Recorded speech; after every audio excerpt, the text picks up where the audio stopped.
And as we get ready for the boys contest, Seton will be taking on the ALA QC Patriots coming up in just a matter of 6 minutes and 45 seconds. But right now, we're going to dial it back in and bring in Grant Wagner, who is across the border joining us, the former Seton coach. And we have a star for Seton in the women's side as the ladies pulled out the victory over ALA QC for their third victory of the year.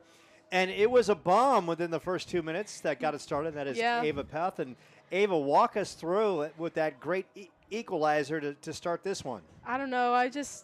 With the free kick, it just came like I just had to kick it hard, kick it in the corner, and just went in. Just hope for the best. And it did. It was a good way to start. And the last two games, you have started fast. You got an early goal from Maddie Breen and the victory over the Thunderbird Titans. And talk about this team coming out of the gates and really setting the tone offensively really quick. Well, I like how we start fast. We connect passes quickly. We come out like really strong, and that's what I like about this team because we can score pretty early on and keep the game and hold the other team and just keep the game and keep the score up and yeah. 3 games in, 3-0.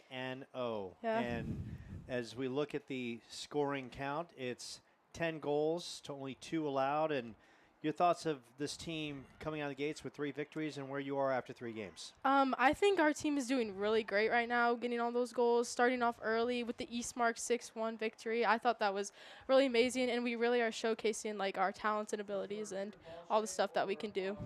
And that being said, now you get a week off before you hit the road. Yeah. For 5 games on the road. It starts at Prescott next week, and it's going to be a test for this squad. And your thoughts of what this team is going to have to do to pick up some victories? Well, I think if we continue to come out strong, get goals early, and just have a strong defense, then we can keep up the victories and keep our seasons going strong. And how much fun are you having right now? I'm having a lot of fun. I think high school is just a lot. I just think it's so much fun because it's so much different than club, and it's just you make friends for your whole life and you never lose them. And you talk about club because my daughter's on the club softball tournament, and there's a lot of stress with club. There mean, is, because of the playing time involved and the travel, going across different states, you're playing high-level competition, and there's no room to breathe because you feel it sometimes.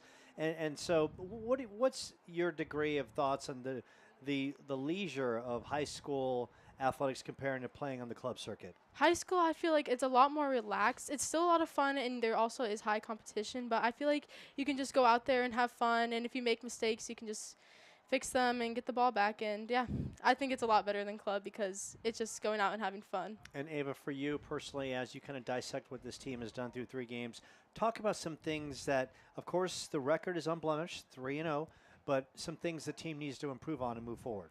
I think we need to keep our defense strong and make sure that even though we only have 2 goals scored against us, I'd like to keep it that way and hold it for as long as possible without getting any goals scored on us. And Ava and Barrett and Ella Bruning, you've got a posse down there, and they're waving.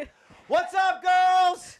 Okay, I just had to yell to the posse down there. So we're giving you guys some love. So now we're going to do the perfect crossing pass where you're going to hand the microphone off to Ella, and Ella is standing by. And that was Ava. Ava, thank you for joining us, by the way. And Ella comes in, and Ella scored the second goal in that first half. And Ella, your thoughts of getting that second goal, which meant to be the difference in this one? Yeah. So there was a throw-in on our left-hand side, and playing the 9, I knew I had to create space off the defender, and I was able to turn her. And with the help of the sunlight, I think the goalie lost it and was able to trickle through her legs. So you got the goal that made it 2-0 in the first half. And then it was kind of like a little bit of a tale of that game against Thunderbird where there wasn't the shot count as you had against Thunderbird, but you were scoreless in that second frame. And talk about that second half where ALA QC kind of played you to a standstill a little bit. Yeah, after the Thunderbird game, I think it was a concern for our coach, and we talked about it, and we worked on getting those shots and having quality with them.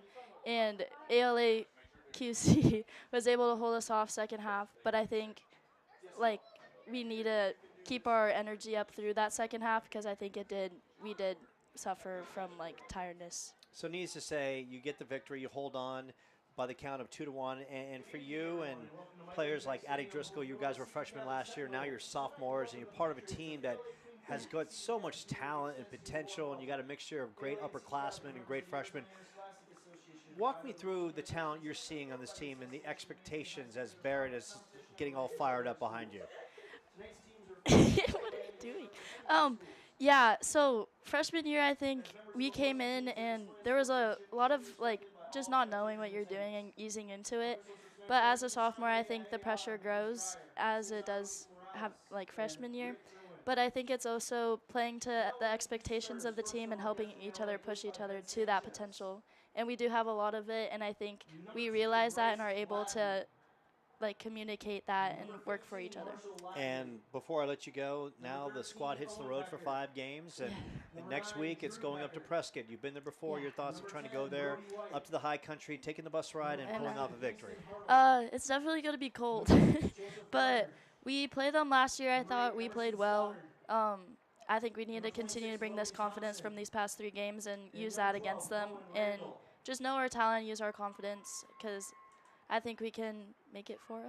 And that is Ella Bruning, who scored to make their 3rd victory. Now we're going to switch from Ella to Barrett Padilla, who's Thank right you. behind us. And Barrett's going to step in. And Barrett, congratulations. Is that your mom down there? That is my mom. She asked for a pen. And your Hi, mom, Mom. and Mom can come in the press box. She's more than welcome. She's taking pictures. And your mom is so nice, by the way, because Thank you. she's part of the snack bar. She and is. she set up the pizza and everything. She's like, no, come back at halftime. And as I went down, she's like, she made sure I was fed. And I want to appreciate anyone who wants to feed me, because I'm like the dog. You feed once, I'm always going to wag my tail and Just come come back. Exactly. So for you personally, you pitched a shutout in the first half. Things got dicey down the stretch, but Yeah. the team secured it. Your thoughts on what you saw defensively from you and your mates on the attacking back end? Well, defensively, we had a really strong back line to start. We played really well. Towards the end, it's hard to get back into the second half and keep the momentum going, especially after a 7-minute long break.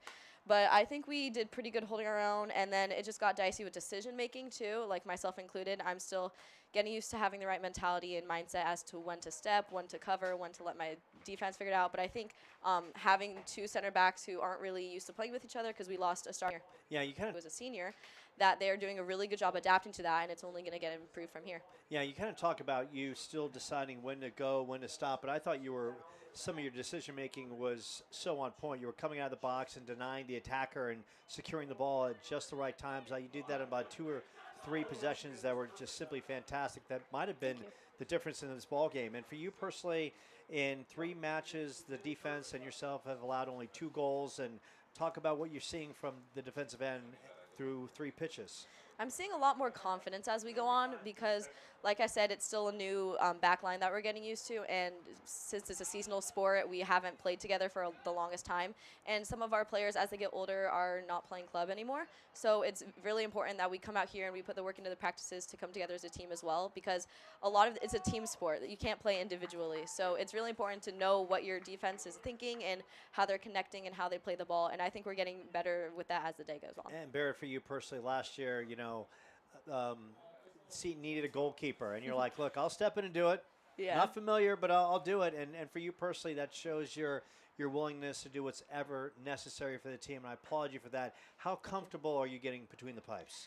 Well, last season was my first season ever playing goalkeeper. Like you said, they just threw me in for the first scrimmage, and then I played every game after that. And I started to embrace it towards the second half of the season. And I was planning on I was talking about what I was going to do with my club sport going forward, and there was an opening for a goalkeeper position that I tried out for, and I made it. So I've had a whole season of club experience, which has really helped me as far as confidence goes, because I've had more training and I know what to do with the ball more.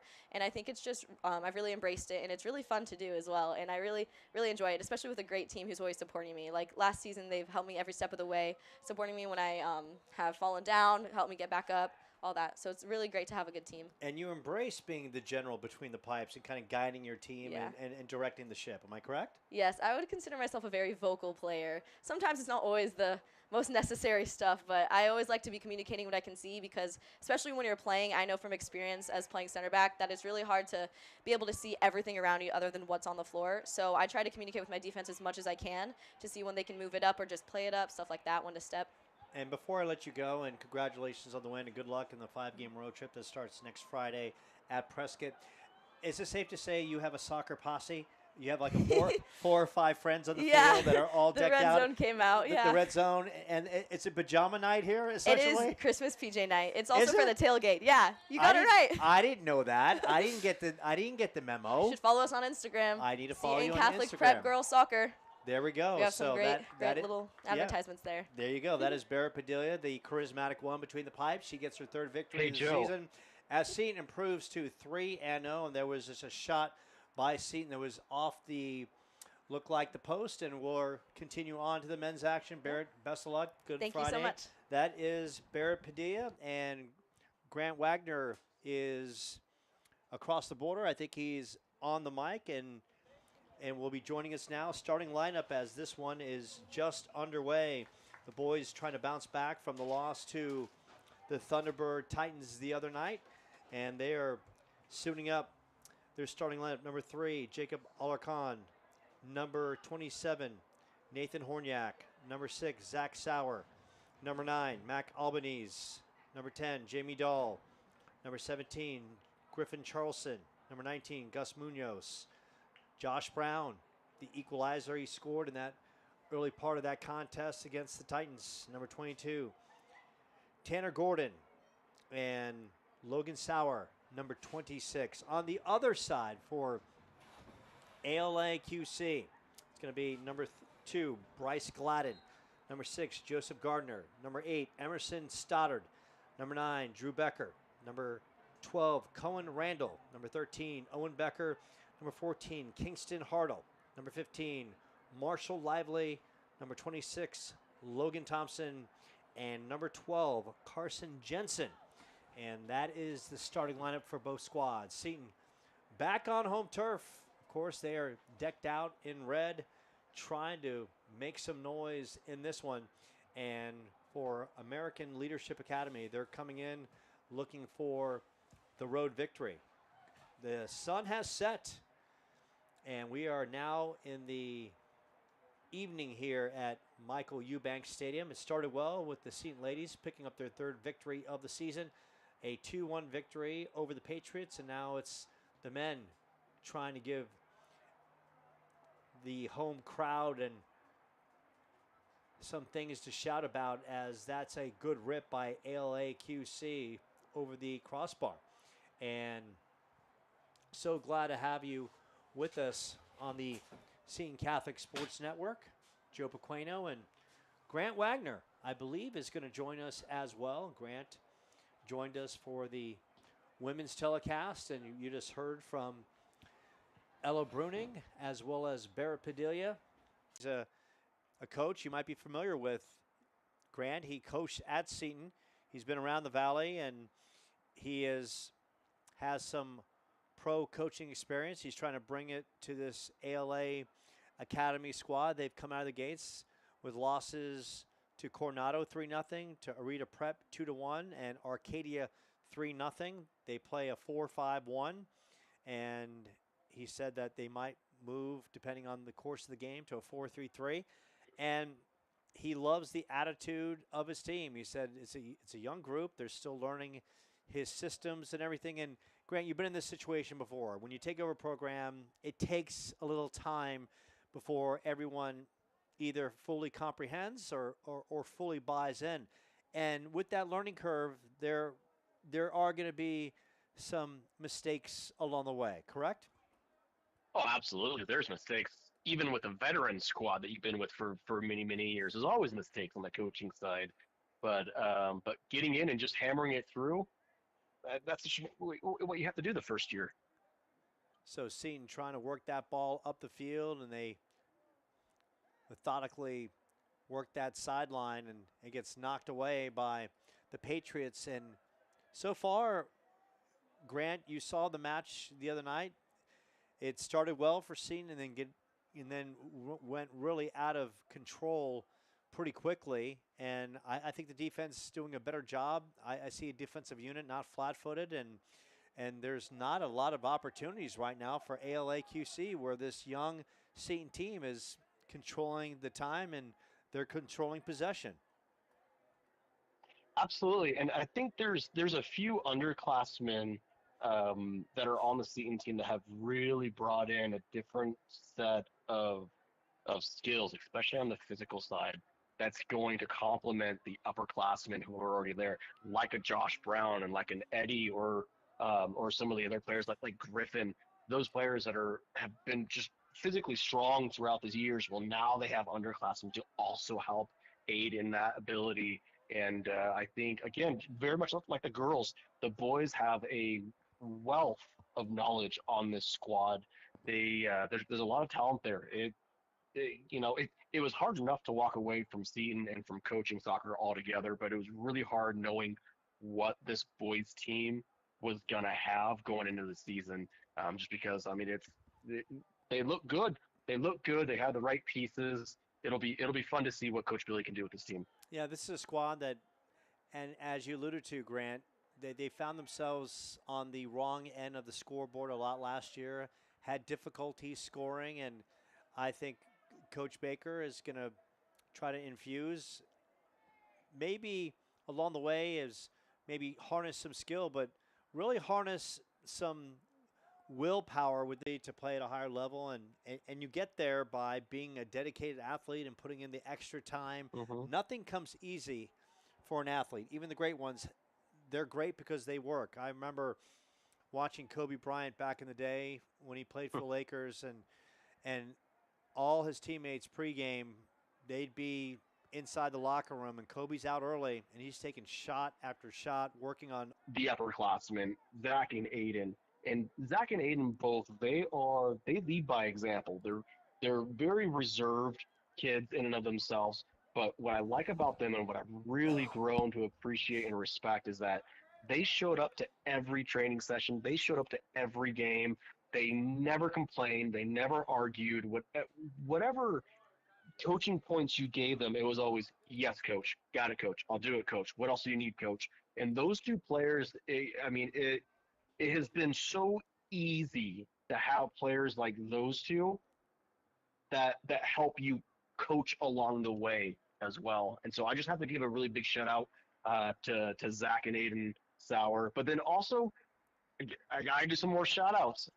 Jamie Dahl, sophomore, he came in as a freshman and dominated his position. Tons of playing time as a freshman on a boys team. It doesn't matter if you're 3A, 4A, 5A, or 6A. If you're a freshman and you're getting starting positions and you're getting ample amounts of playing time, it shows a lot about what potential you have. And Jamie's a baller. That kid will fight through day in and day out. There is no stopping this kid. He is good. He's like a really, really young Eddie, even though Eddie's not that old. Jamie is just a stand-up, phenomenal player through and through, day in and day out.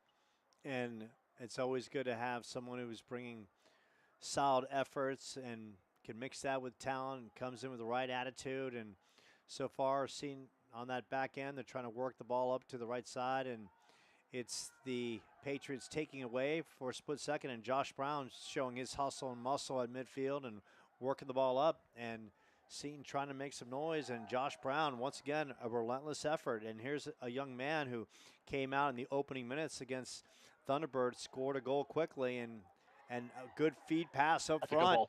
And that is taken away last second. A great stop by Logan Thompson.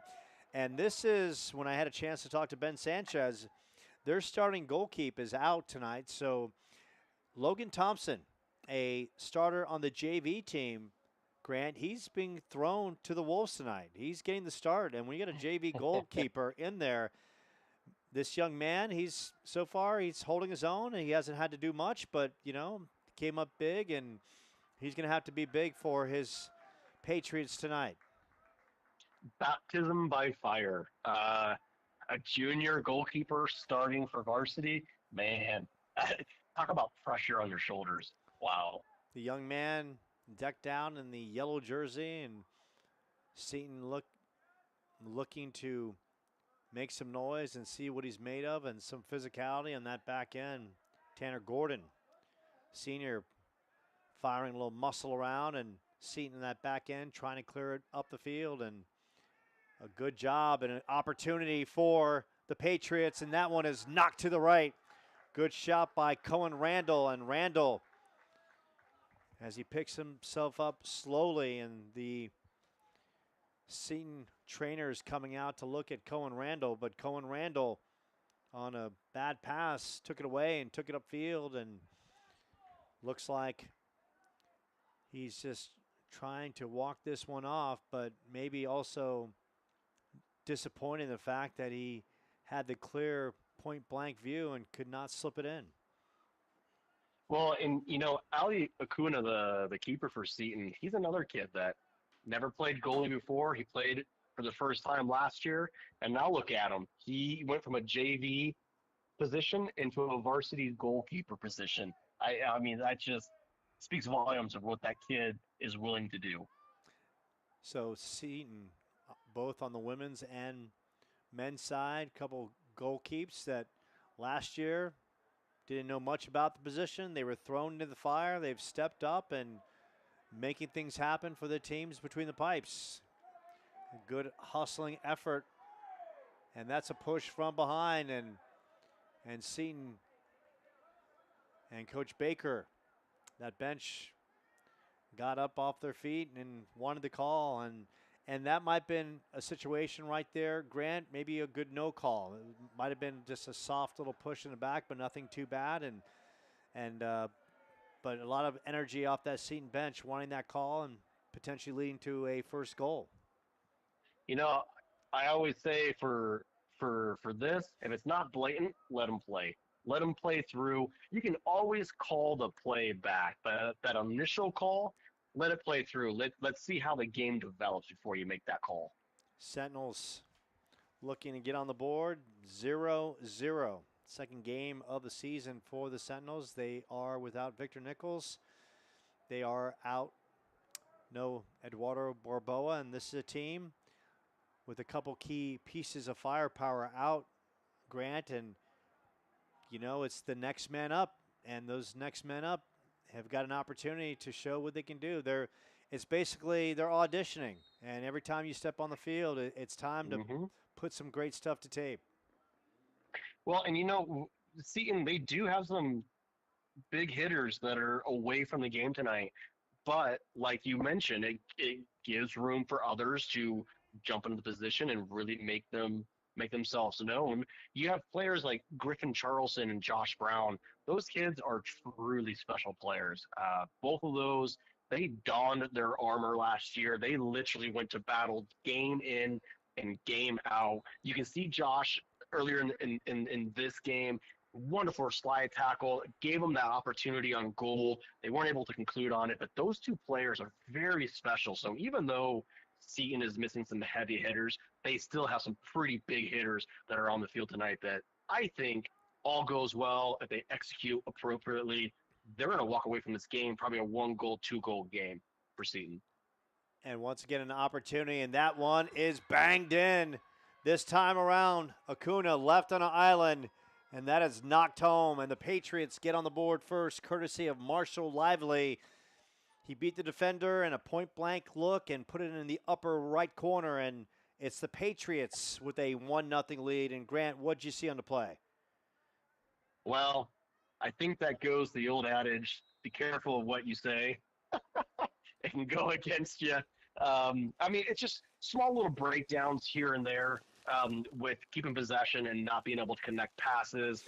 Keeping the play in front is really crucial, which you can kind of see the breakdown of the defense. They kind of dove in a couple times. They didn't stand their man up correctly. And again, when you leave opportunities in front of the goal, things can happen. And I was just getting ready to say I thought Seton did a better job getting back defensively and putting two men on the attacker. But that time, Lively slipped through and had a good look, and he does what any good attacker does, make the most of the opportunity, putting it in the upper right corner.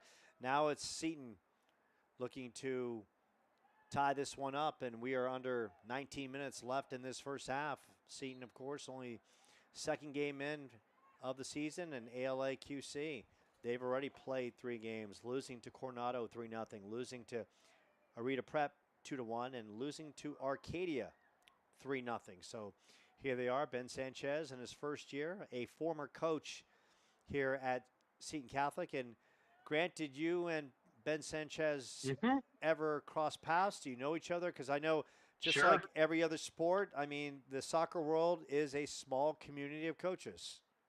It is a lot smaller than anyone ever expects, especially players and parents. Coaches, a lot of the coaches that are here now, we all grew up together, playing together, playing in college together. Now we're coaching either with each other or against each other. So the coaching community, soccer community is small in and of itself, but the coaching community is 30 times smaller than that. But my first year at Seton as an assistant for girls, Ben Sanchez was the boys coach at that point, and I think he was there for 2 years, and then he left, and someone else came in or whatever. But yeah, I know Ben quite well over the years. So that being said, you know Ben and you have a relationship with him, and being that he's taken over a program, what are his challenges as he tries to bring his stamp on this ALA QC team? And when you look at ALA, all the programs in the state, these are programs that, and Acuna, and he gets bailed Good out save off the line. off the line by Seton. And ALAQC, these are programs, they bring in coaches, and they bring in coaches to expect to win. And it's safe to say, Grant, with the ALA programs, athletics plays a big part in what they do. And for Ben Sanchez, his imprint, what do you think he's trying to, in his first year, he's trying to establish with his team? Well, I think the first year is different in today's world than what it was even 2 or 3 years ago. Like when I first came back to Seton, the AIA didn't allow off-season training. Well, they now do. So now you can technically go year-round for training, which I grew up and there was none of that. And so I don't know if they were able to do a whole lot of that, but I think one of the biggest obstacles he's going to have is really finding out the depth of his team, what he has, the arsenal that he has that he can go to, how deep is his bench. He might only be 1 or 2 people deep in each position. He may not be deep at all in any position. And so trying to figure that out, I think, is going to be the biggest obstacle he has to overcome this season. Yeah, he kind of talked about, when we talked in the pregame, he said, I don't have a lot of numbers. And as you look across their bench, you only see about 6 players on that bench. So he doesn't have a lot of numbers as Dahl's coming up and trying to split the defense. And so he's going to make do with what he has. And, along the way, when you have only limited numbers, and you can tell he does have some skill on this team, they're still learning how to effectively work his systems. But, I mean, when you have small numbers on a squad, Grant, can that be kind of a rallying cry as, playing with a chip on the shoulder, us against the world? It can be. It absolutely can be. And in order for that to be true, you really do have to have a special set of players for that mentality to ring true. It absolutely can happen. It's pretty difficult for it to happen. But again, if you have the right mindset and if you cultivate the right atmosphere, it can absolutely happen. So on the other side, Logan Thompson, we kind of alluded to earlier, a JV goalkeeper stepping in tonight for ALAQC. Hasn't been tested much. Grant, for Seton right now, what do they have to do to make things a little... They'll never have that opportunity. So needless to say, it's the Patriots with a 1-0 lead, courtesy of Marshall Lively. And they are working the ball, and they're shooting up the other way and controlling it. Coming up is Border Seaver, the sophomore. And now it's taken away by Seton. And working that sidelines and out of play. And Patriots get an opportunity. They're looking for their first victory. Seton looking to avoid an 0-2 start. They're down without some upperclassmen. Borboa not here, out of camp. Victor Nichols, and an opportunity for Seton. An opportunity, and snuck in. What a play by Jamie Dahl, and the Sentinels have tied this one at 1. What an outstanding one-on-one athletic effort by Jamie Dahl. He lights up Michael Eubanks Stadium. The bench is on its feet, and we are knotted at 1. I forget who played that ball through, but that was an expertise pass right into the running path of Jamie Dahl. And again, we talked about Jamie Dahl earlier. Another special kid. He takes that opportunity and he makes it clutch. Jamie Dahl comes up big at the 28-minute mark, and this one knotted at 1. So a Seton team that took some hard knocks in the opener, losing to the Titans of Thunderbird 9-2, have evened this one up at 1 and getting some energy in front of the home crowd. And now Mother Nature cooling things down. Temperatures dropping, probably low 60s, high 50s. But a nice crystal clear night off Ray and Dobson Road in the heart of Chandler. Good soccer night. The young men getting their exercise going full throttle, and the Sentinels providing a dose of holiday spirit, a little Yuletide spirit, courtesy of Jamie Dahl with the impressive goal on the great feed out in front, and some physicality in that sidelines, and the ref let them play on. Good battle ensuing. Border Seaver trying to work it, and Sentinels defensively knocking things out of bounds. So Patriots with under 11 minutes looking to get back on top, and the Sentinels showing their determination late in this one, and along the way just keeping things within reach, and good things are happening. And now they look to once again getting a clear out opportunity, and that is banged in from the left side. He has to be offsides. Wow.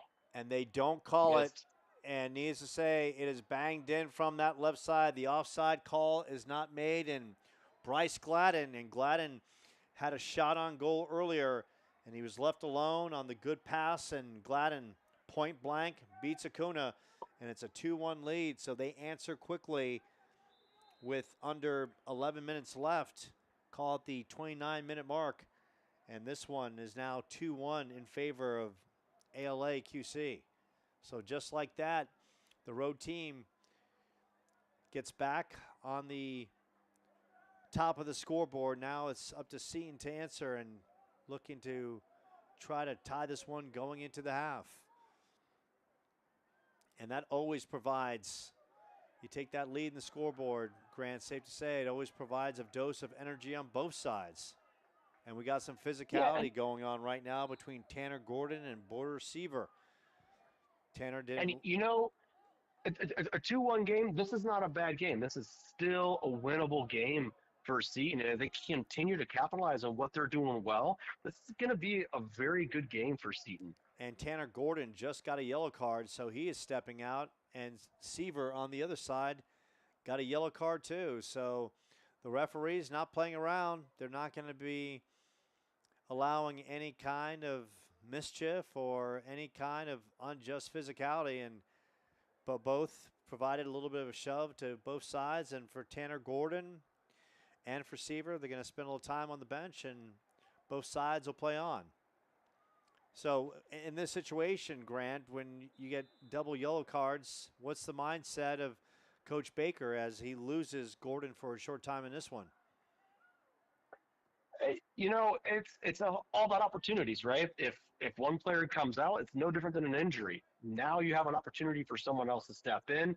Maybe it's an underclassman, maybe it's an underclassman. It gives opportunity for you to see what you have in your bench. And truly, what the games that you play prior to January, yes, they matter to an extent, but they really don't matter because January, those are the games where you want to know exactly what you have on the field and the depth on your bench. And so, again, yellow card, someone comes out who's a starter, okay, maybe not the greatest thing to happen for the team at that moment, but again, it gives the coach an opportunity to see how deep the bench is.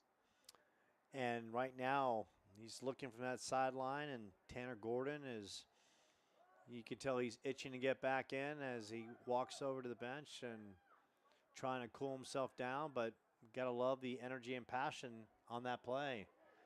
Pass up the field, well, that's going to trickle out of bounds.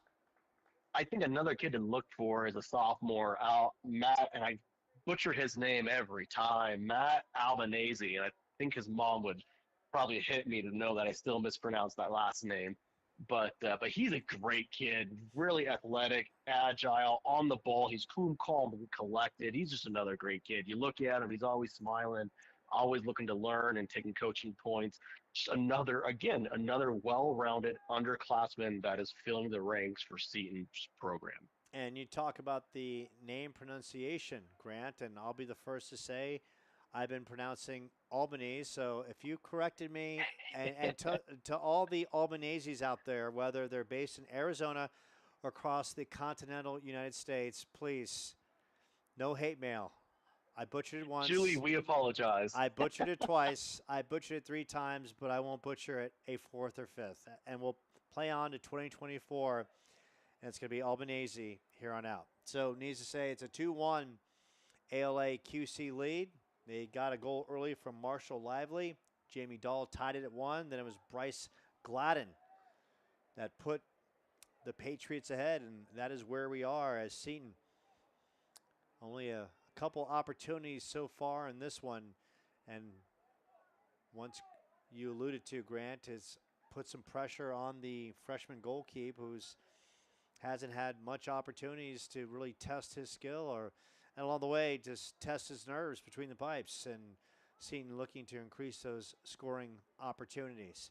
So they're trying to work it out of their back end, and this one knocked up the field and giving chase, making a nice run and turning the corner.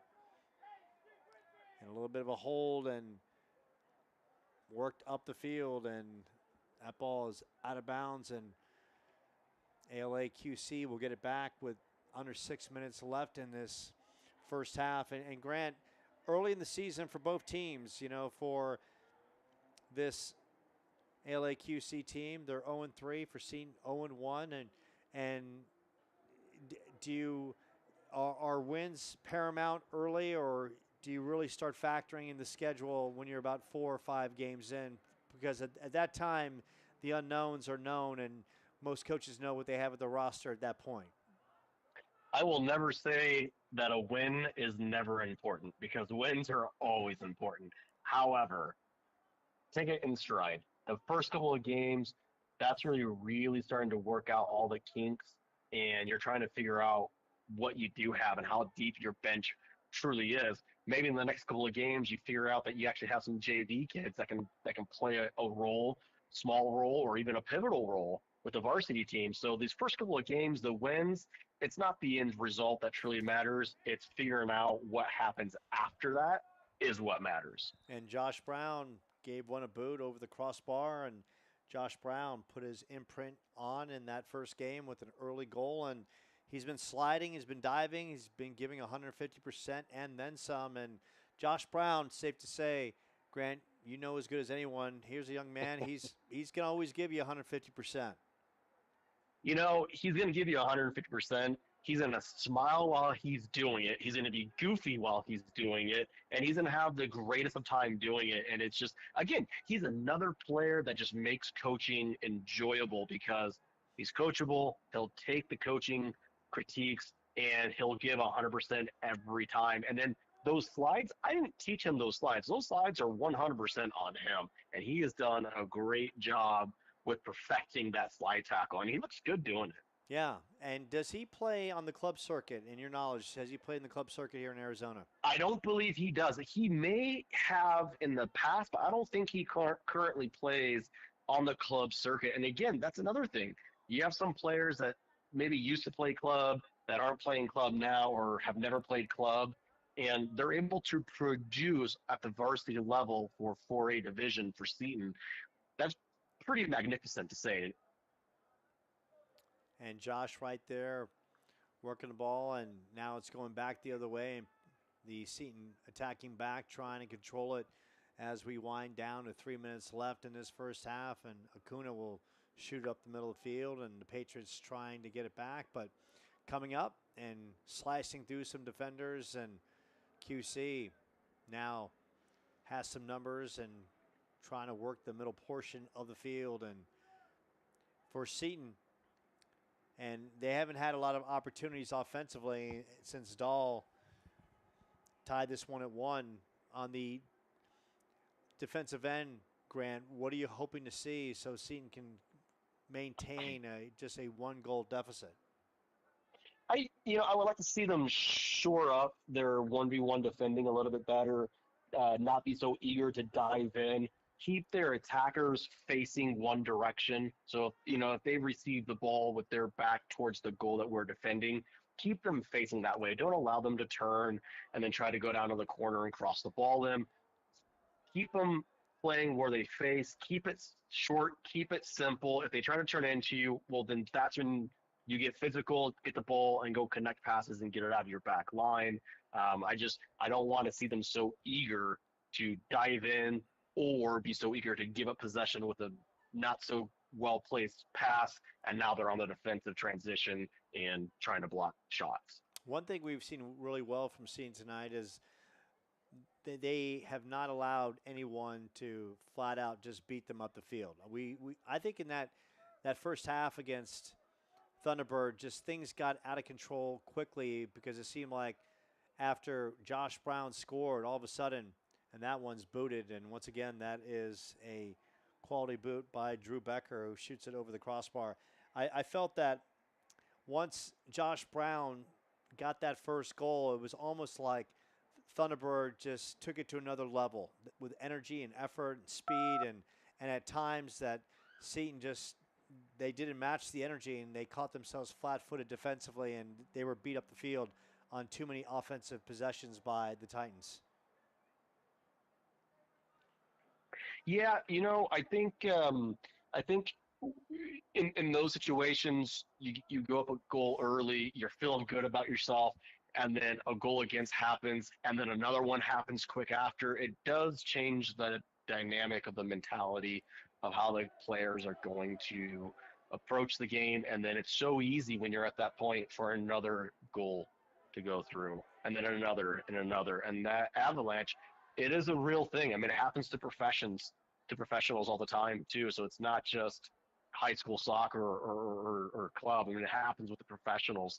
It's really difficult to have a response when you get 1 or 2 or 3 goals quick on you after you go up early in the game. It's any sport. Once a team gets rolling, momentum, it's like all of a sudden you've been punched in the face, and that punch continues to hit you from 5 different angles, and you're just wondering if you're going to ever be able to pick yourself off the canvas.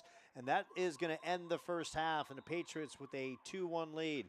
It started with a Marshall Lively goal. Jamie Dahl answered for Seton to make it 1-1, and then it was Bryce Gladden for a 2-1 lead. We'll take a short time out. Joe Pequeno, Grant Wagner from across the border in Utah on the call. More from Michael Eubanks Stadium coming up right here on the Seton Catholic Sports Network.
And we welcome you back to Michael Eubank Stadium. We're closing in on the second half between the Sentinels and the Patriots. Sentinels trailing by the count of 2-1, scoring in the first half. Started fast with a Marshall Lively goal. Jamie Dahl countered at the 28-minute mark, and then it was the Patriots answering on a goal from Bryce Gladden to make it 2-1. Sentinels with only a handful of opportunities in the first half. We bring in Grant Wagner, the former Sentinels coach. And Grant, your thoughts on the first half?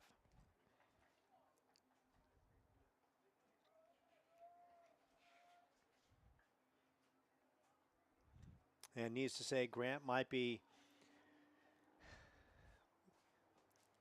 trying to dust off the snow off his car because it is snowing in Utah right now. And he'll jump back in, but needs to say the Sentinels did answer after the Lively goal. But then it was Bryce Gladden, and that goal could have been taken away as Gladden looked like he was offsides. He was cherry picking literally right by the goal, and needs to say no call. And now we begin this second half. Only a couple shots on goal by the Sentinels. One by Jamie Dahl, another by Josh Brown. Only a handful of shots compared to the other side. Call it about a 6-2 shot differential. And now the second frame where a tight contest, anything can happen. And the Sentinels fortunate enough to hang around, and they put very little pressure on Logan Thompson, the JV goalkeeper, who's getting an opportunity tonight because their starting goalkeeper is not with the team. And Sentinels, of course, would love to get their first win right here in front of the home crowd.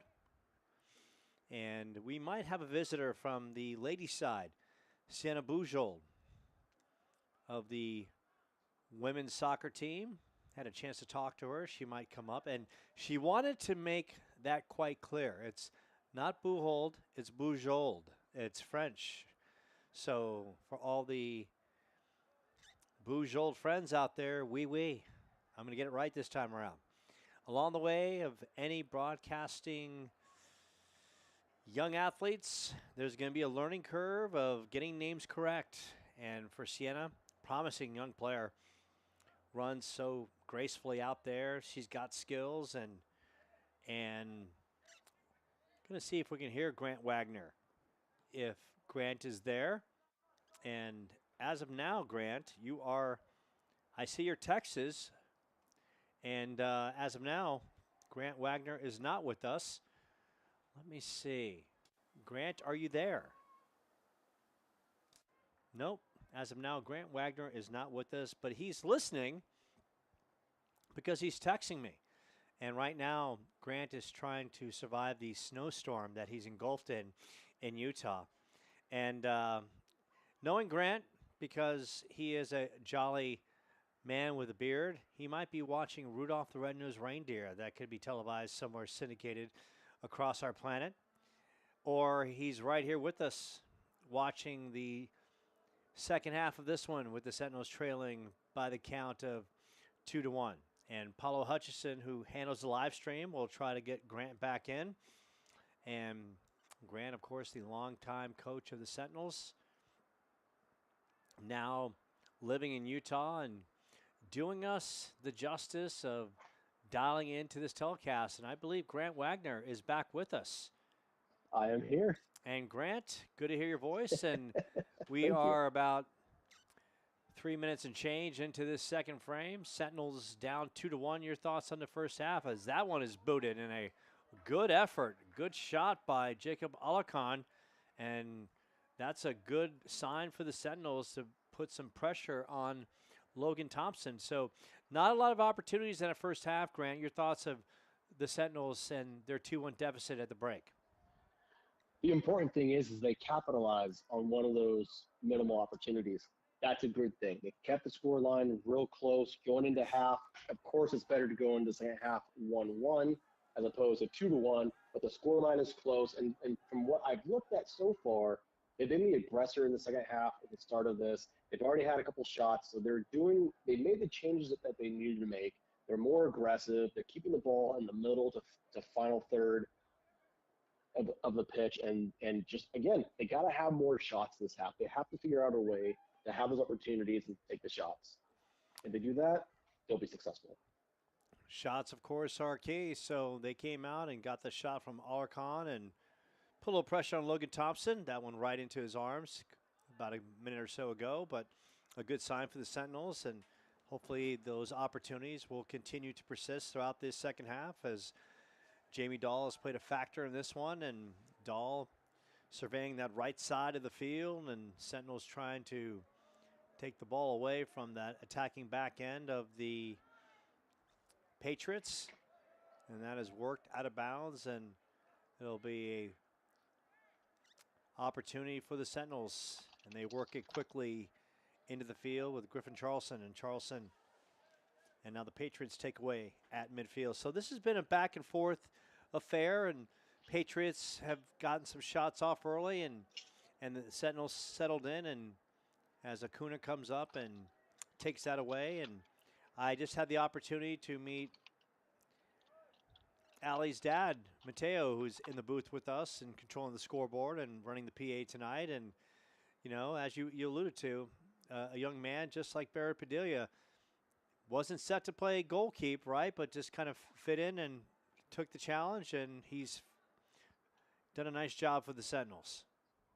And, Joe, we said the same thing about Barrett, but even with Allie, to be able to step into a position that you don't normally play, and it being such a pivotal role on a soccer field, to volunteer for that position, you have to be crazy to do it, or you have to just be that kind of a person that is willing to put the entire team on your shoulders and to lead them. And again, I think the girls with Barrett got it right, and the boys with Allie definitely got it right. I'm massively impressed and proud of Allie and Barrett for stepping into that position. And for a goalkeeper, you got to have a short memory. Am I correct, Grant? You have to be a goldfish. In the words of Ted Lasso, be a goldfish. Be a goldfish. Yes, indeed. And who doesn't love Jason Sudeikis? So I gotta make gotta put it out there. I just finished watching the entire series 2 weeks ago. I binge watched it from season 1 to the last season. And what a save by Acuna. And that one is over the crossbar. Just a great sequence by Acuna, denying the attacker, and then the shot over the crossbar by Titan Phelps.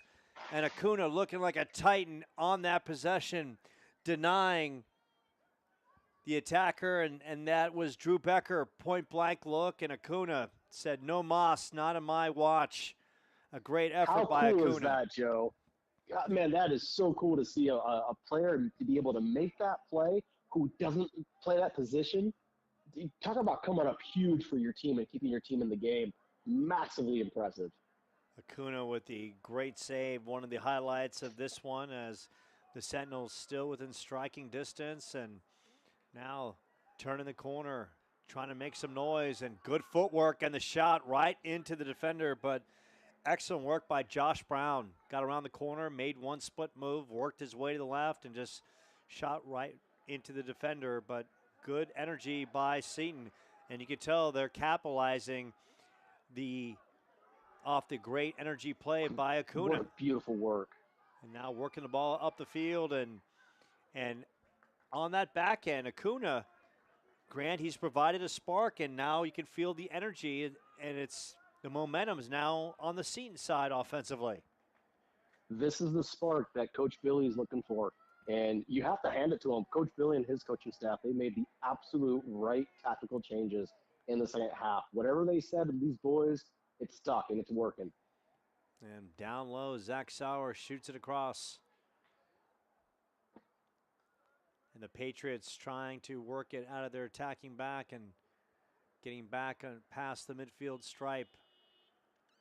And they do just that. And A move by Becker, and Becker's been a force in this one.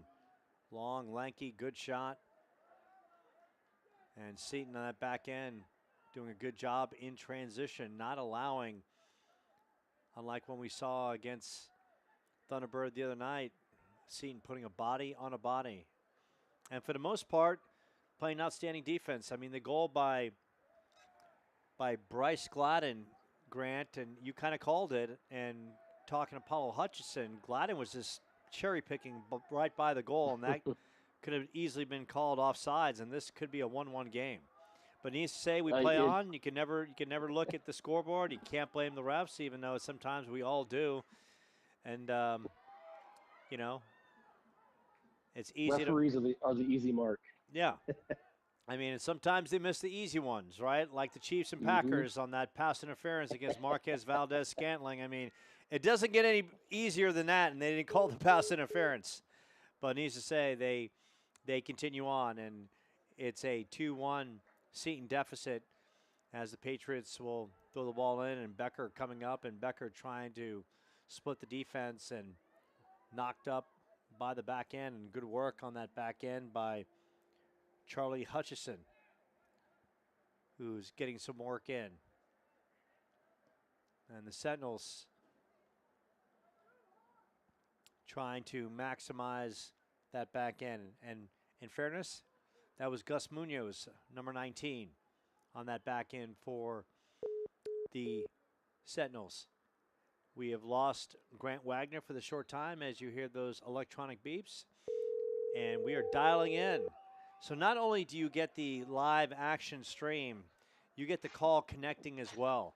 So we do it all, whether it's the live stream, whether it's the great audio visuals, but we also have the ability to connect the phone calls and do it all so fluid, so engaging.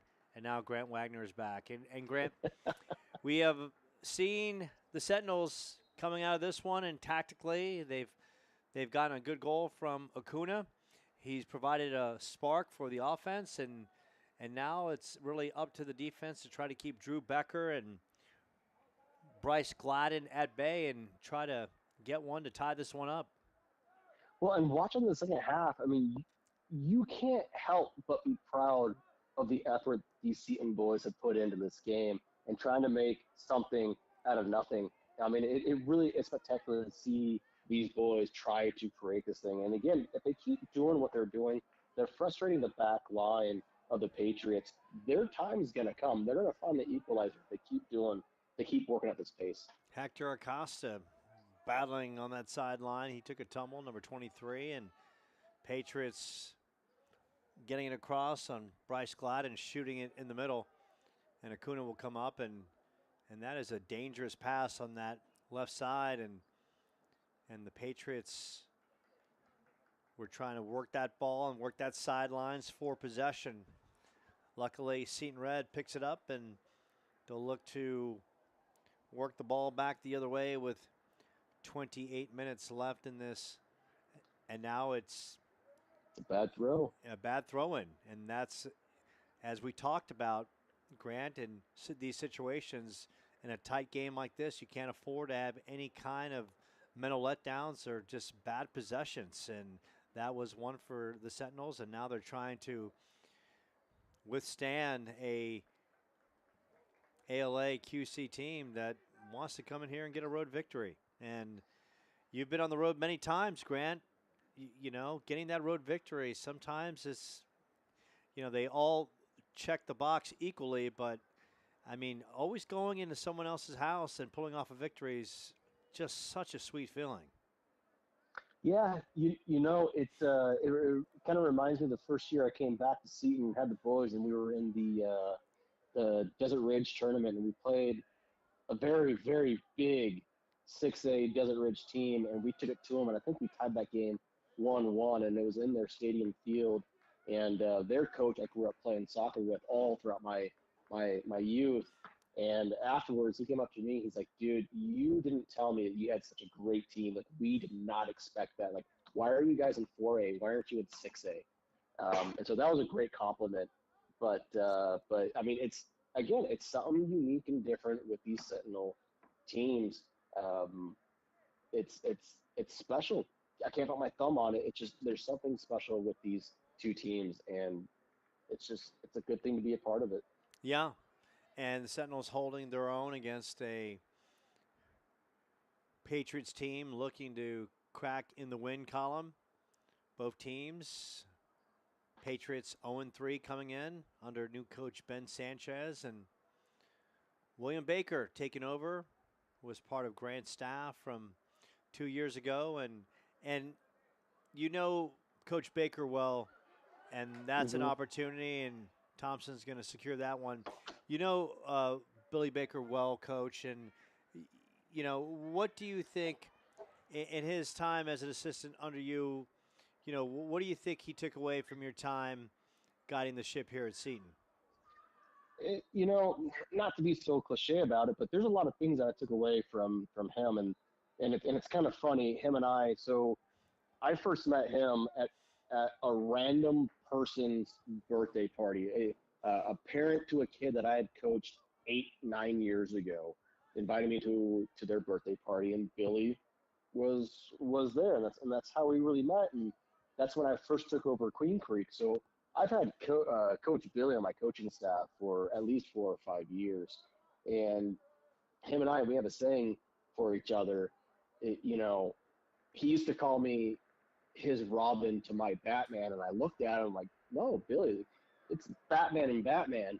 And ever since then, like, we've really seen eye to eye on things, and really our coaching philosophy towards the kids, and making that real world positive impact on their lives, having that be priority number one in our philosophy. That's where we connected, and we see things very eye to eye. And I couldn't be more happy with knowing a coach like Billy, and understanding that he really does have the kids' best interests at heart. Yeah, May not like them all the time, but he has their back through and through. yeah. I mean, the most important thing for coaches, and Grant, you were one of the great coaches here at Seton, just like Karen Self and now Carter Aby and Coach Stevenson and Coach Mullins and all the great coaches here on campus that had so much great success. You're not just setting these young men and women up for success on their respective courts or fields, but you're respecting them. And that is a shot, and that's a bullet, and that is put in, and that is from about 30 yards out and knocking it home. Number 21, that's Border Seaver, who got that yellow card in the first half, and Seaver, the lefty, in the upper right quadrant of the goal, and now it's a 3-1 Patriots lead. And Seaver, Grant, sometimes you got to give credit where credit is due. Seaver just with an amazing shot.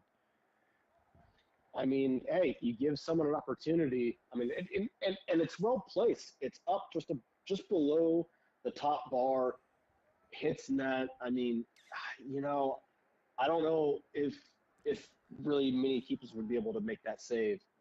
But again, you give someone an opportunity, things can happen. But we're back to a 2-0 to a 2-goal lead. Get one more goal, now it's a 3-2 game. Seton's right back in it.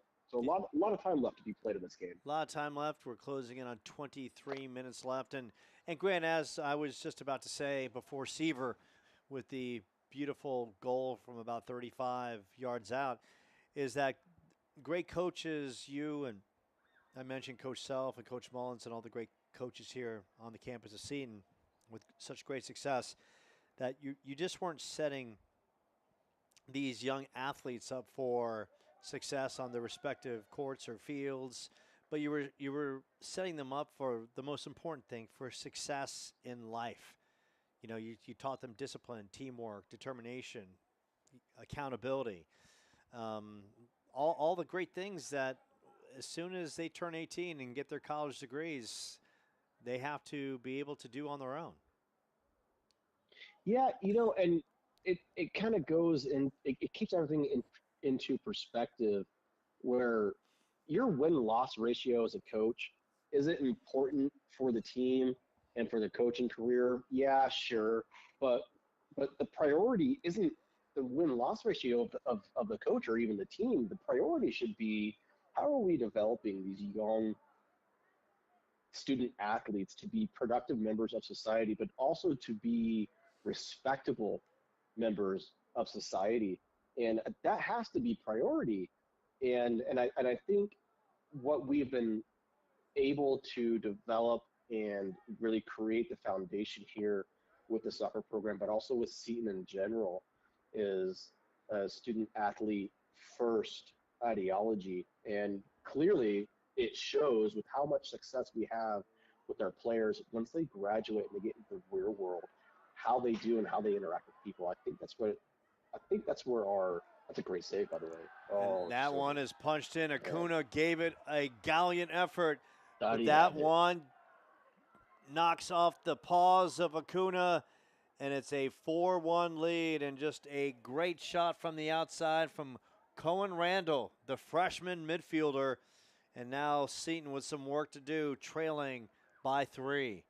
Cohen And Randall with a big something like shot. that, Joe, something like that. I think next year, Ali probably makes that save. He probably gets the little extra jump and he just tips it over the goal. But again, this is his second year in goal. And I mean, so far, he's done a great job, in my opinion.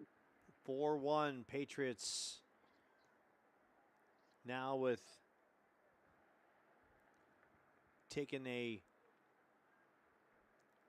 3-goal lead with 2 goals in the second half. And now, Grant, it's a point where for Seton and Coach Baker, you got under 21 minutes left.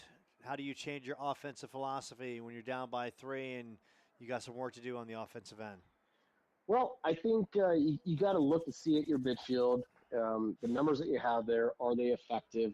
Are they impacting the game that you want them to impact? If not, maybe you got to change it up. Maybe you go to a 3-4-3, or maybe you go to a 4-5-1. Are you going for the win? Probably not. But maybe you're looking for that extra goal. A 4-2 loss is better than a 4-1 loss. I mean, it's still a loss, but again, you got to kind of look at it that way. But I think keeping a 3 flat back system, I think he's okay doing that. He might have to bolster the midfield, might have to go to a 3-5-2 system or a 3-4-3 or a different variation of that. But again, I think the biggest thing is keeping possession, not giving up the ball as much, and just dictating the play, kind of like what we said about the girls. And that's an opportunity, and Logan Thompson just beats a sliding Owen Anthony, a senior. And Thompson hasn't been tested much, and Owen Anthony laying out and trying to make some things happen. And that's all you can ask for right now, Coach Baker and, you know, Coach B, and has talked about effort and energy and just commitment to the program and wants these young men to be bought in. And he's willing to roll the dice with some youth because he told me, he's like, look, I'll roll the dice and we'll build and we'll get some young blood in there that wants it and we'll go after it. And along the way, there's a lot to be said about energy and effort, from young men who just want to go out there and battle hard. And he's willing to roll the dice, and now you're down 4-1, and he'll test some of that youth on his roster, and maybe along the way he gets a goal from an upperclassman or two, and this one can get interesting. And the Patriots doing a nice job on their back end.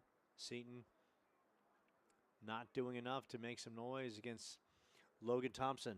Under 19 minutes left in this first half. Seton getting a goal from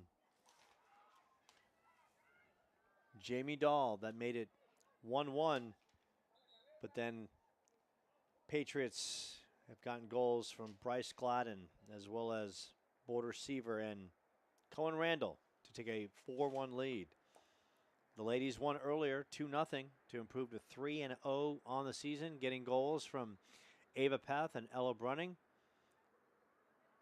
Barra Padilla between the pipes.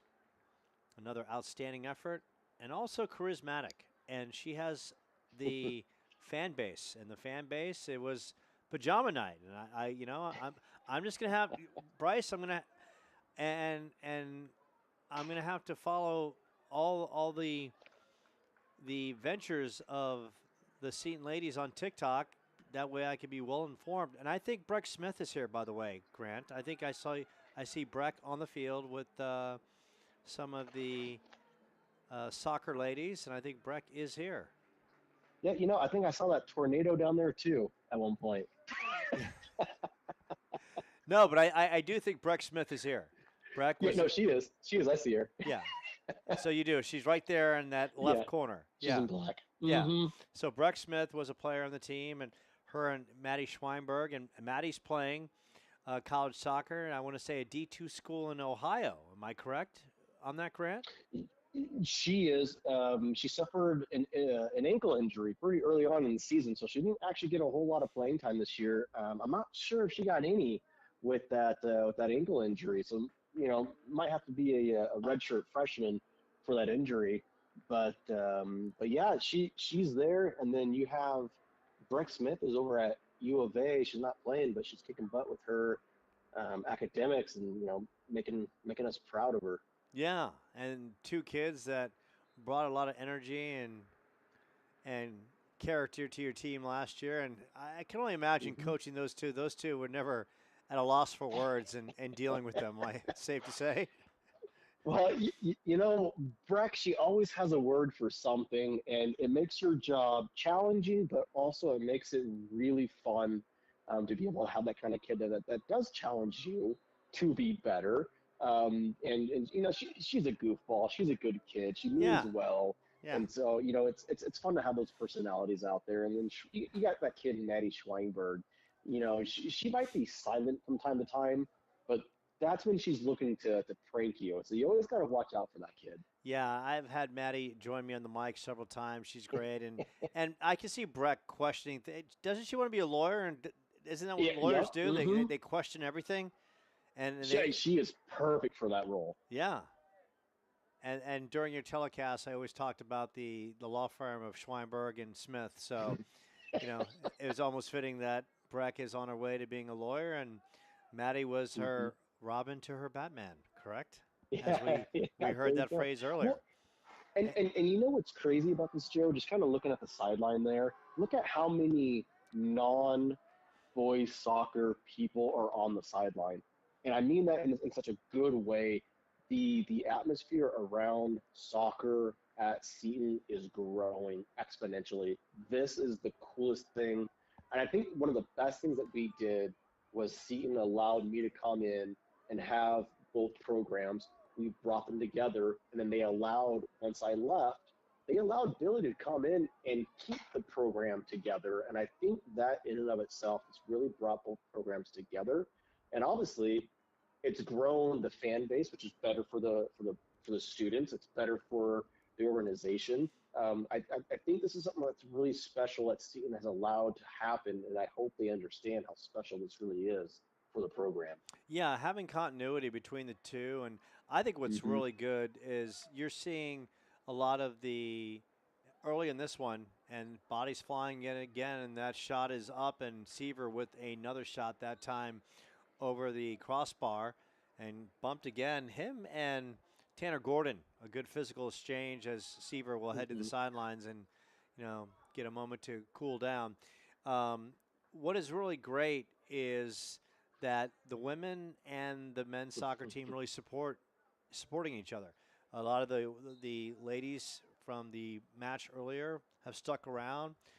Sienna Bujold is here. And by the way, she wanted me to make sure, I don't know if you heard me earlier, Grant, as I lost communication with you, and that's what happens with technology. Sometimes we can be disconnected by AI, and then all of a sudden Sarah Connor is being tracked down by the Terminator, and all of a sudden, Skynet takes over.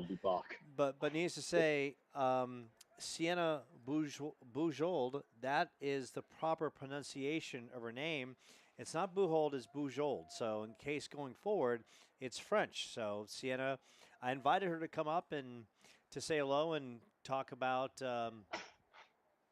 the team and so forth. But quite friendly, a freshman, and she's playing a big part. But no, she stuck around to watch the men. And once again, it's all about, the support that these athletes in the program have for each other, and it's great to see. And you love to see the support, and I see that on the basketball side as well. A lot of the men's players will come and check out Karen's games, and then on the baseball side, we see that, and softball for Coach Mullins and Coach Stevenson. So having that continuity and that those symbiotic relationships between two programs are paramount, and just the support. I mean, look, anytime you see a friendly face on that sideline rooting on, it makes you feel better, right, than having no one there whatsoever. Absolutely. Good crowd, and there's a good crowd on hand. You always get these Seton faithful, and they're watching their young men battle on a Friday night where temperatures are dropping, probably now in the lower 60s, maybe upper 50s. But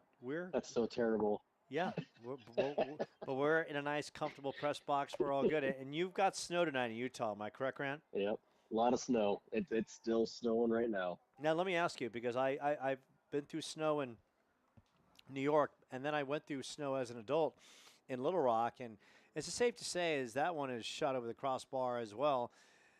And once again, that is Becker on, and Becker has shown that he's got a penchant for ripping quality rips from about 30, 35 yards out with a force and an attitude behind them. Is in my time when I was snowbound in Arkansas, I felt that, you know, the stores would be wiped out quickly because everyone thought it was going to be the end of the world. And secondly, there was a lot of hydroplaning going on. Now I know it's early; it's only December. So I know you're not in the main part of winter yet in Utah, but are you experiencing any stores just being wiped out and any roadside hydroplaning by anyone in front of you, or you've experienced it? Well, they got got chains on their tires, right? No, no chains on the tires here. People here in Utah, they actually know how to drive when it snows. Unlike people in Phoenix don't know how to drive when it's raining. Yeah. They know how to drive when it's snowing here in Utah, so no issues. And correct me if I'm wrong, did I just see a young number 15? Whose kid is that out there? Number 15. Right forward for Seton, number 15. Yeah, that's Charlie Hutchison, and that's going to make Paulo Hutchison very proud. And Paulo, of course, does our live stream. Jen Hutchison works in the athletic department. And let's go back a little bit. Let's talk about let's go back in time when there was a force to be reckoned with on this soccer field with the name Hutchison on that jersey, and that was their daughter, Audrey. My goodness, I saw her highlight reel, and look, if there was an opposing player on facing Audrey, they weren't going to be on their feet long because Audrey would just truck them. I mean, Audrey was a force. Could you imagine her and Riley Kelly going at it? Forget it. Good Lord. They'd both be dead afterwards. I mean, it just – Audrey was so cool and so fun to watch. This kid, she was a linebacker on a girls' team, and she had no qualms about mixing it up. Fun kid. And, you know, it's funny. A couple of years ago, I think she came home. It may have been her first year from college. She had a picture of her going one-on-one with the keeper, and, well, she got the better half of the keeper. Well, and there was a picture of it. She printed out the picture, signed it, and framed it and gave it to me. Ever since then, it's been on my office desk ever since then, and she's always followed me. It just the Hutchins, you know, they're great family. Great family, great kids. Yeah. And Audrey played that game with such a relentless passion and just, I mean, look, you got to have, I mean, soccer is a nonstop physical sport, but you gotta have that player out there who's not going to play, you know, not going to take any kind of shenanigans or mischief and kind of set the tone physically. And Audrey was that player. Audrey was just a force. And watching as Seton does a nice job clearing it out in that corner, Audrey was a force. Just a force, and just brought the attitude and effort and just fun to watch. And that's why I'm a big fan of Riley Kelly, because Kelly is that player that if you're not prepared and you're in her way, forget it. You're done. You got no shot. And if you continue to watch Griff Charleston and Josh Brown, they both resemble that. I mean, they both go at it game in and game out, It's a great save, Allie. Great save, kid. Yeah, Ali did a nice job on that corner kick. Both of those players, I mean, it's they might as well be playing, UFC out there. I mean, those kids are hard nosed. They will mix it in. They don't care how big the player is. They will mix it up with them. And it's truly special to have one of those players on your team. But when you have 2 or 3 of them on your team, it's truly unique and special. So it's going to be another corner opportunity, and Seaver is going to get it into the middle of the field, and that's knocked away. Good job by Brandon Zills, the senior. And Seton trying to clear it. Gordon giving chase. The Patriots keep it alive, working the ball to the middle, and now Seton trying to collectively get the ball back. Now worked on that left side. Giving chase, Jackson Gardner of the Patriots, and Seton. And right there and bumping and grinding, it's Dahl, as well as on the other side, and that's Kingston Hartle. Jamie Dahl and Kingston Hartle battling a little bit as well. So good physicality by Dahl and Hartle, and we're going to see this down the stretch, and Seton looking to end this final 6 minutes strong. And you can only, in the course of trailing by 3 in the scoreboard, you're looking for positives, Grant, right now from the Sentinels. And if you're Coach Baker, what are you looking for in the final 6 minutes so you can walk away and say to yourself, okay, we got some good things down the stretch in this one? Well, so if I'm Coach Billy, yeah, the scoreline 4-1, but really those 2 goals, that third and fourth goal, came in about a 10-minute period. If you minimize that, or if you just exclude that from the second half, it's been a good second half for the Sentinels. So those are things that you can build on. That 10 minutes, that's something that you go back to the drawing board and you see, okay, what wasn't working? What was working? What are the changes that we need to make? What was happening during those moments that we need to fix? And so second half, yeah, again, scoreline isn't really indicative of how well this game has been played by the Sentinels. So again, early on in the season, I think, hey, it is what it is, but we just keep going forward. But there's a lot of positivity with this game. So Grant, we have a visitor joining us in the press box, and we just talked about it for all the fans out there. And anyone of French descent, it's Sienna Bujold. So, well, Grant, she doesn't get that name until she's a junior. Yeah. So Sienna joins us, and Sienna, so glad you can be part of our telecast. Congratulations on the win. Thank you. The team's now 3-0. Your thoughts on this early quick start by the team? I think we're doing really, really good. Like, I knew we were going to do good, but the teams that we're playing are, like, pretty hard. And I think that a 3-0 for all of our games so far, I think we'll do, like, really, like, we just need to build on that. For you personally, you've brought a lot of positive energy, very skilled with the ball, and I see you as, like, kind of, like, very graceful and fluid, long strides, very athletic. Talk about your freshman year and what you've tried to bring, and any nerves out there for you in the early part of this season. Oh, it's going really great. I'm really, like, happy to be on the varsity team as a freshman, and I really appreciate being able to start, especially. Like, that's, like, a big honor for me. I am working on, like, my technical stuff, and I'm hoping, like, it gets better as the season goes on. Grant, do you have any words of wisdom for the young freshmen? Get taller, get faster, get stronger. No, you're doing good. Keep working at it. Do the small things correctly. Build on the small things. Small victories on small victories will equal big victories. So keep at it, kid. Thank you. And for you personally, we're going to trade because we also have another freshman here. That's Samantha Modzalewski, if I said that correctly. Yeah, Modzalewski. Modzalewski. I've been corrected. So we're gonna trade. Sienna's going to hand that off to Samantha right now. Samantha will join us right now. So it's going to be the perfect switch. Alrighty. Yeah. Bye, Grant. Thank you. You're welcome, bud. Okay. Here's the switch. So now, Samantha Modzalewski, did I say that correctly? Yes, you did. I feel so good. So, Samantha, thanks for joining us right here in the tail end of this one. Your thoughts of today's victory and improving to 3-0 in the season? Oh, yeah, it was great.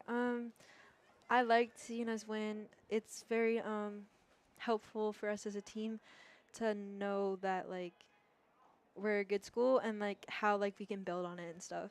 And for you, you come from a soccer family. Obviously, Mhm. your sister is a senior, and you come into a program that is well built, a lot of expectations. And what has it been like for you as a freshman to come in and try to create some positive opportunities when you're in?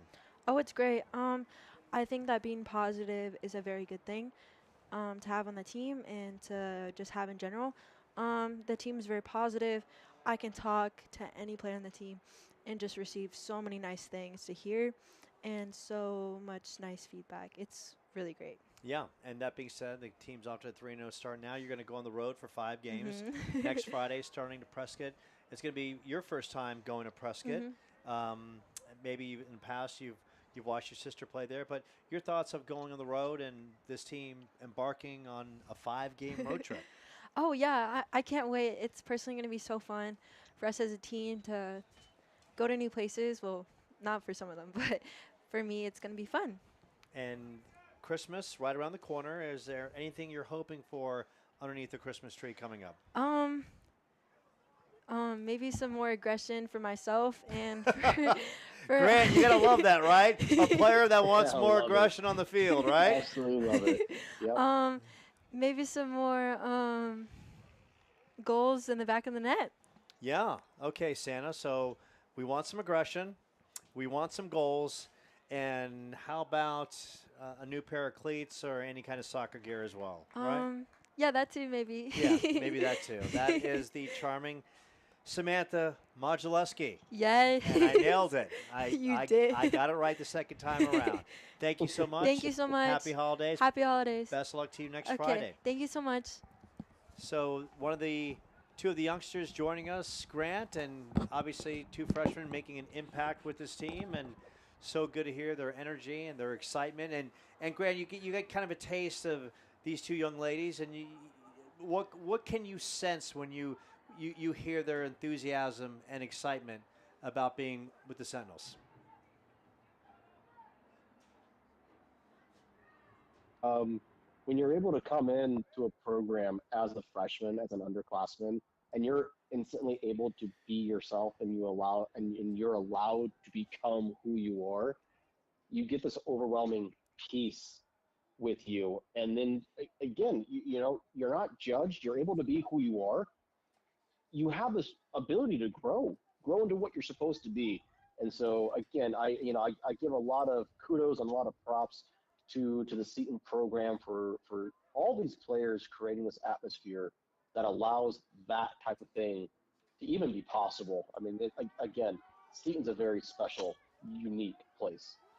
So this one winding down as the Sentinels trying to add one to the scoreboard late in this one. The ball's trickled out of bounds and only 15 seconds remaining as the Sentinels will unfortunately lose this one, and as the Patriots are going to kill the final seconds of this one, and that is going to do it. The Sentinels drop to make that 0-2 on the season with the 4-1 loss, and it started in the first half. The Patriots got on the board first, getting the goal from a shot from Marshall Lively, and then Jamie Dahl answered to make it 1-1.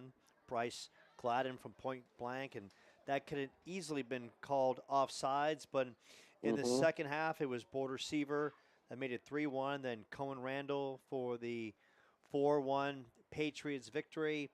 And Grant, your thoughts on this one as the Sentinels go back to the drawing board? You really do have to give it to the Patriots. They were able to produce when they needed to produce. And that's a very big part of any sport is producing when it matters.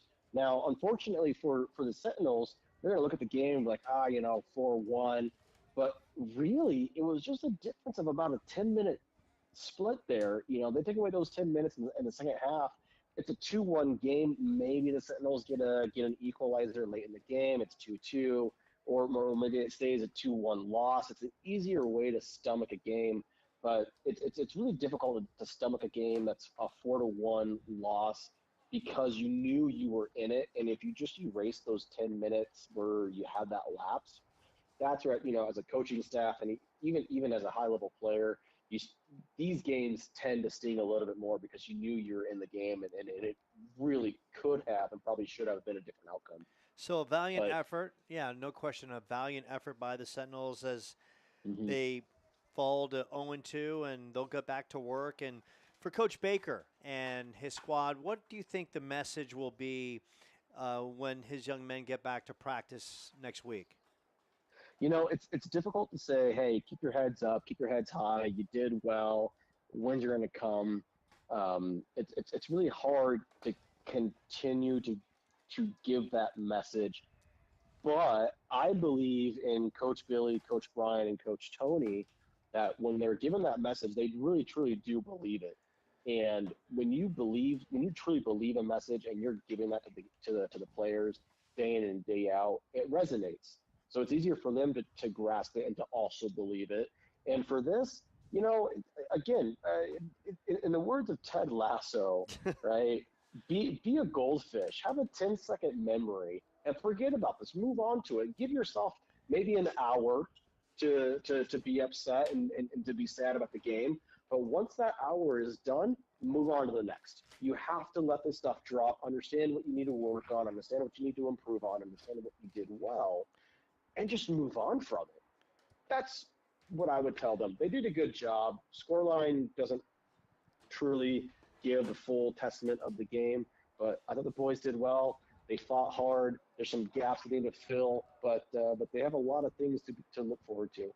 So the Sentinels dropped to 0-2, and they're going back to their sidelines, will the group, and get back to work on Monday. And we appreciate you, Grant, from taking the time in Utah to be part of the Seton Catholic broadcast, and we're hoping that you can join us for more games and more calls coming up. Absolutely. If you guys have me, I'll be there.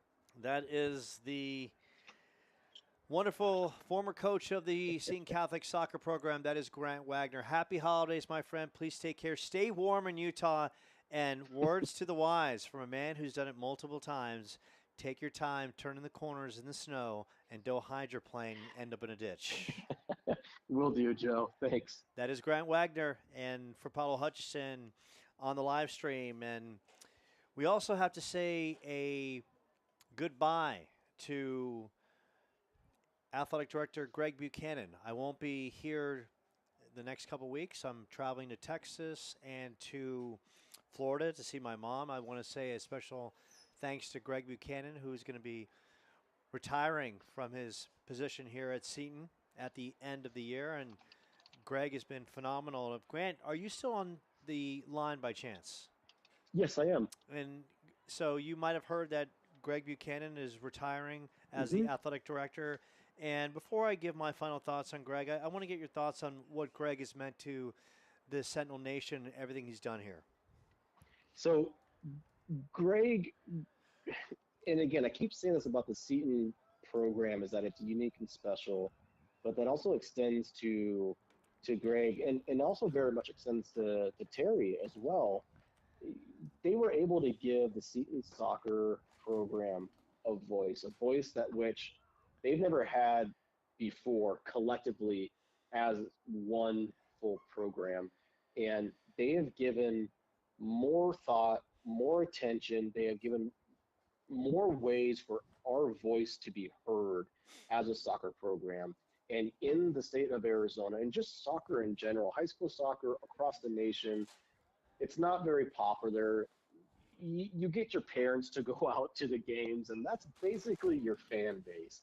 And for someone like Greg to come in and actually shine a light on the program, allow it to blossom, allow the voice to happen, there's no amount of thanks and gratitude and appreciation that can ever be extended to someone like him that gave this program and ultimately these kids the ability to be seen on a higher level within the school. And that's what Greg was able to do. He gave us a voice, he gave us a reason, and he gave a bit of our identity back to us. And again, you can never thank someone enough for doing something like that. It may not be a big thing in his eyes, but in our eyes, it's massive.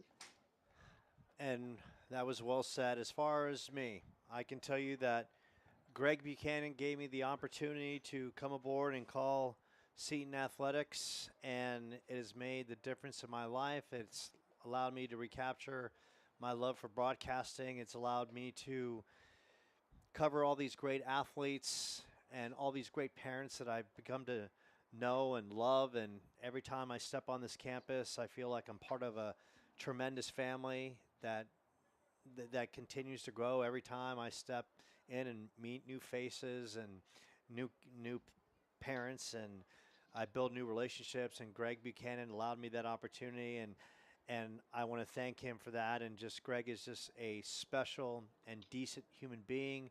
I wish him all the love and happiness in the world, and I'm just thankful to know him, and I appreciate everything he's done for me. And there's no question he's made the difference for so many on this campus, and we wish him the very best. And along the way, we appreciate you dialing us up on the Seton Catholic Sports Network. Once again, for Greg Buchanan, for Terry Licht, the Assistant Athletic Director, who has meant so much to the athletic department, Jen Hutchison, Paulo Hutchison on the live stream, and of course, all the great athletes and great coaches on campus like Grant Wagner, and of course, Billy Baker now taking over the program. I am Joe Pequeno. Take care from Michael Eubanks Stadium. A split. The women win and the men on the short side of the scoreboard. We'll see you very soon right here on the Seton Catholic Sports Network. Happy holidays, everyone. Take care and have a good night.